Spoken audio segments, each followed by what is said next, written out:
it's Katie here. How's everybody doing? This is the first, hopefully, in a series of videos that I am hoping to be filming, and I'm calling it Was It Worth the Hype? Because in my Q&A video that I posted, I was saying that the majority of hyped up books, I generally don't like them, but every once in a little while, there is one that piques my interest and it is worth the hype. So this is just basically going to be the first of many videos of me talking about books that have been really, really hyped up and what my true and honest thoughts and feelings were on them. And today, the first one that I'm going to do is The House in the Cerulean Sea by TJKlune. And I just finished this one not that long ago, and it was really hyped up last year. Everybody was talking about it, and it sat on my shelf and it sat on my shelf, and it wasn't till the lovely Shell said that I should pick this up because it is like a hug in a book. And Shell, I will tell you, you were definitely not wrong. So this version that I have is the Waterstones edition, as you can see, and it's got the yellow pages, and I tabbed it a couple of times as well. So this is, how would I describe this? It's kind of got like a semi-fantasy kind of element to it, but it's more fantastical than fantasy. It's not your usual really heavy going fantasy.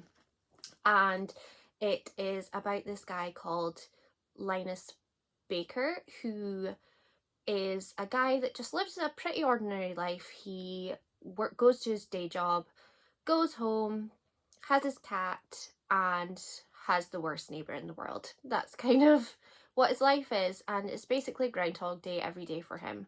And it's not until one day that he's called to the upper management of his workplace, and he is told that he is going on an assignment. I don't want to go too much into it because if you haven't read this book yet, then I don't want to spoil it for anyone. But basically, it's Linus going on this assignment and going on a magical adventure and meeting some of the best characters that I have probably read in books. This was a 5-star read for me.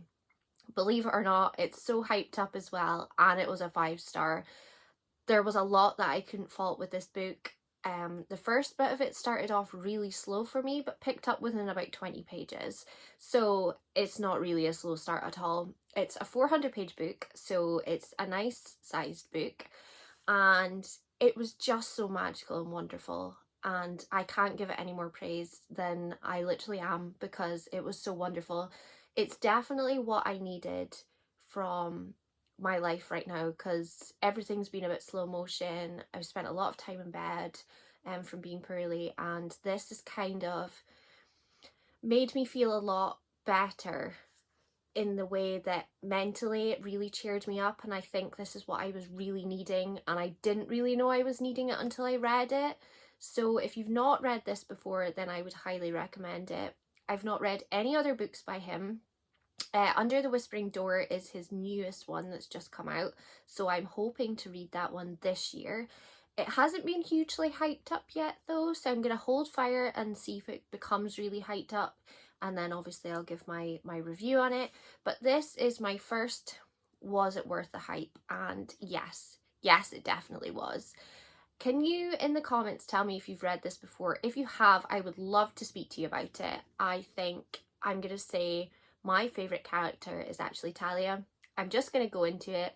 Talia is this cute little adorable, don't want to say much more than that, but she is the epitome of amazing. Like, she is such a fun, interesting, diverse character. All the characters are really interesting and diverse, and you can see them all growing and their friendships and everything throughout the whole book. And it's just so lovely and so warming and heartfelt, and I highly recommend it. If you're in a reading slump, for example, this would be a really good book to pull you out of that. And not just that, I just think that for the start of a new year, it's just the perfect way to go in. I don't generally reread books. I did start this year with a reread, but this is one of the very few that if I were to reread, this is definitely on the top of my list. So yeah, excuse me seagulls. I think they're finished now.